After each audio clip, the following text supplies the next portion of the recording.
Miami, Florida was the heart of American culture in the 1990s. Television shows and movies showcased the city's glitz and glamour. Paparazzi snapped billions of photos of the celebrities that loved to frequent the hip nightclubs. And fashion icons debuted the hottest new trends from its sandy shores. A sick kind of danger also touched Miami in the 1990s. A danger that played out to a tragic end on the front lawn of one of the world's most well-known fashion icons, Gianni Versace. Andrew Philip Cunanan was born in 1969 in National City, California. His father, Pete, was a stockbroker, while mom, Marianne, stayed close to home. Andrew was the youngest of four, and his parents doted on him, often going beyond their means to provide him with extras. They gave him the master bedroom of the home, and he had his own car. Andrew was the only one of his siblings to be enrolled in a prestigious college prep school, the Bishop School, in 1981, where he thrived both socially and academically. He first met his friend Liz Cote at the Bishop School, who described him as talkative, bright, and easy to get along with. The two had a lengthy relationship that lasted until Andrew's gruesome end. In his teen years, Andrew developed a reputation as a teller of tall tales. He would tell people his father was Filipino royalty, the beneficiary of a large pineapple farm, even if they knew better. He often made up extravagant tales about his personal life. In late high school years, Andrew was openly identifying as gay and publicly spoke about his liaisons with wealthy older gentlemen. He was voted least likely to be forgotten. During Andrew's first year of college at UC San Diego, his dad, Pete, was charged with embezzlement and fled back to his native Philippines, abandoning his family. Andrew no longer had his family's money to fall back on, and his behavior became more over the top. He was frequenting gay bars and constantly bragging of his nightly conquests.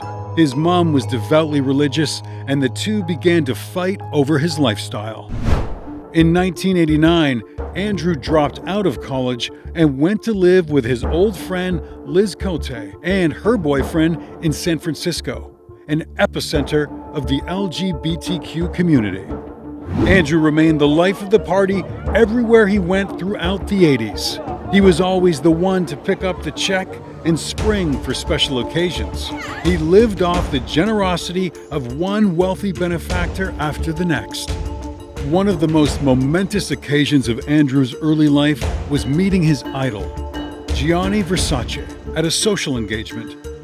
While it was a brief and trivial encounter, Andrew was enraptured, and he never missed a chance to embellish the story every time he told it.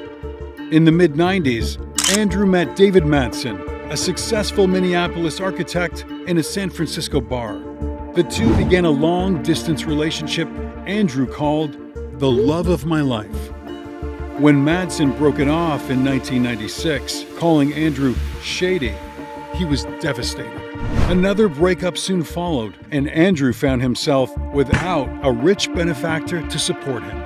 He resorted to selling the illegal substances he'd recently become more fond of. He was maxing out his credit cards, drinking excessively, and arguing with his friends at a reckless speed.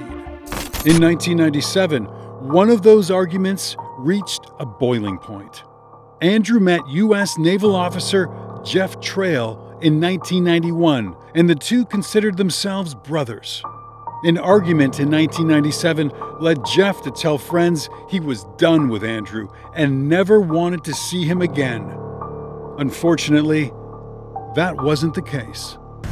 Andrew told friends he had some business to settle in Minneapolis and showed up at Jeff's house where the two argued. Andrew stormed out. Jeff didn't realize Andrew had stolen his gun. From there, Andrew went to the home of his old flame, David Madsen. He called Jeff and told him to meet him at David's if he wanted his gun. When he arrived, Andrew jumped on Jeff with a claw hammer and rolled his body in a rug. Andrew spent the next few days with David. No one will ever know what sort of vile situation he lived through before Andrew used the same gun to end his life on the shore of East Rush Lake in Minnesota. When David didn't show up for work, co-workers went to his apartment to investigate. That's when they found Jeff rolled in the rug, and it didn't take long for investigators to sniff out Andrew as the suspect. They knew he had Jeff's gun and David's Jeep. The question was, where? The next unfortunate soul to cross Andrew Cunanan's path was Lee Miglin, a real estate tycoon in his 70s. Andrew drove David's red Jeep to Chicago, where he accosted Miglin in his garage, bound him with duct tape, and subjected him to unspeakable brutalities. Andrew then stole his car and left David's Jeep on the side of the road. When Mr. Miglin didn't show up for a meeting with his wife, she returned home to find his violated remains. The FBI listed Andrew Cunanan as its 449th fugitive on the most wanted list after Miglin's demise. Andrew continued his dark journey to Pennsylvania, where he found William Reese, the 45-year-old caretaker of a cemetery. Andrew walked in on him in the cemetery office and used his gun on him so he could steal his truck. For the next 2 months, Andrew Cunanan hid in plain sight. He stayed in a seedy motel for $37 a night and pawned items that he stole from Mr. Miglin using his own name. He went out at night and was seen at local nightclubs and restaurants living the high life. He was familiar with the area and had no trouble blending in. When he ran out of money on July 14, 1997, he left his motel without paying and resumed his demented journey. He drove to Casa Casuarina, the Miami Beach mansion of Gianni Versace, and parked Mr. Reese's truck full of news clippings of his tirade and his stained clothing in a parking garage.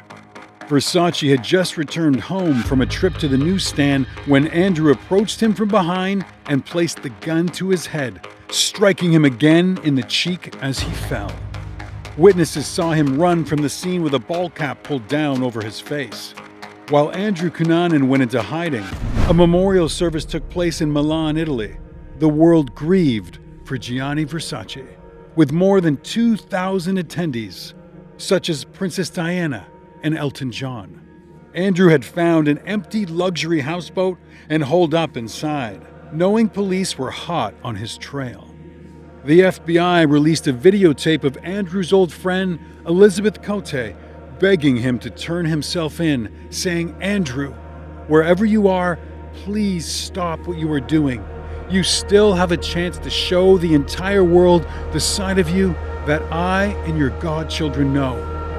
We'll never know if he saw it. On July 23rd, a caretaker heard the sound of a gun coming from one of his empty houseboats and called police. For the next 5 hours, police set up a barricade around the area and prepared to go inside. Press and members of the public gathered around, and the area became a madhouse.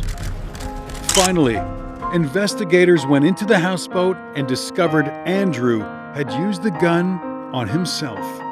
They found him sitting up in bed, dressed only in shorts, with the gun to his mouth. The nightmare was over. Police began to put together a motive and timeline for Andrew's virulent course of events, but are still not completely sure of the facts. Friends say that Andrew had been convinced that he had had a transmittable disease that was slowly destroying him in the days before he left for Minnesota, and it had a noticeable effect on his behavior and mindset. Could this have been the catalyst for his horrid actions? Andrew's ritzy, fast-paced life was quickly becoming more like a horse and buggy ride. He was finding it harder and harder to stay the center of attention as he aged. Add this despondency to the substance-filled life he was living, and it could be the reason he went over the edge. But why Versace? Was it because he lived a life that Andrew could never have? We'll never know Andrew Cunanan's true motives, but we will forever live with the loss of those he took from us and the genius of Gianni Versace. Don't forget to give this video a thumbs up and subscribe to get more content just like this.